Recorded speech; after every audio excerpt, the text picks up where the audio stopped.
അസ്സലാമലൈക്കും, എല്ലാവർക്കും പുതിയൊരു വീഡിയോയിലേക്ക് സ്വാഗതം. ഇന്നത്തെ വീഡിയോ എന്ന് പറയുന്നത് ഒരു അടിപൊളി ഗ്രീൻ പീസ് പുലാവാണ്. സിമ്പിളായിട്ട് റെഡിയാക്കി എടുക്കാൻ പറ്റും.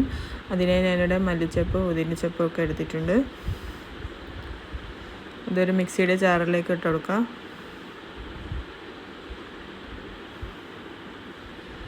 ഇനി ഇതിലേക്ക് 2 പച്ചമുളക് എരിവിനനുസരിച്ച് എടുത്താൽ മതി. ഇഞ്ചി വെളുത്തുള്ളി ഇതൊക്കെ കൂടി അരച്ച് മാറ്റി വെക്കാം. ഞാനിവിടെ റൈസ് കുക്കർ ഹീറ്റ് ചെയ്യാൻ വെച്ചിട്ടുണ്ട്. ഇതിലേക്ക് ഇനി ഓയിൽ ഒഴിച്ച് കൊടുക്കാം.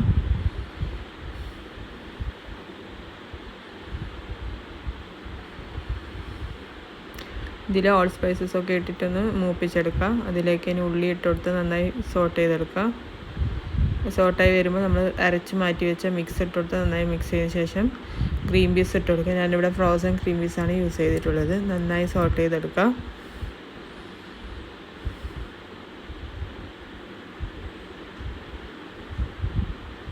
ഇതിലേക്ക് ഇനി കുറച്ച് ഗരം മസാലയും കുരുമുളക് പൊടിയും കൂടി ആഡ് ചെയ്ത് കൊടുക്കാം. ഇത് നന്നായി സോട്ട് ചെയ്തെടുക്കാം.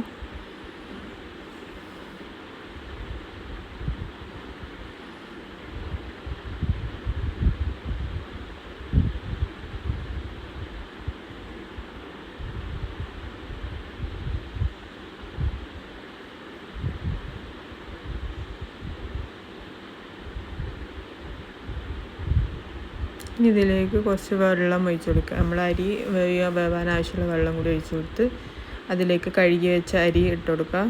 ആവശ്യത്തിന് ഉപ്പും കൂടി ആഡ് ചെയ്ത് കൊടുത്ത് നന്നായി മിക്സ് ചെയ്ത് വേവാൻ വേണ്ടി എടുത്ത് വെക്കുക. വേവാൻ വേണ്ടി സെറ്റാകാൻ വെക്കാം. അപ്പോൾ നമ്മൾ ടേസ്റ്റി ആയിട്ടുള്ള ഗ്രീൻ പീസ് പുലാവ് ഇവിടെ റെഡി ആയിട്ടുണ്ട്. എല്ലാവരും ട്രൈ ചെയ്ത് നോക്കണം. ട്രൈ ചെയ്ത അഭിപ്രായങ്ങൾ അറിയിക്കണം. ഇൻഷാ അല്ലാഹ് പുതിയ വീഡിയോ വീണ്ടും വരുന്നതായിരിക്കും. എൻ്റെ വീഡിയോ ആദ്യമായി കാണുന്നവരാണെങ്കിൽ സബ്സ്ക്രൈബ് ചെയ്യാൻ മറക്കരുത്. അസ്സലാമു അലൈക്കും. Bye bye.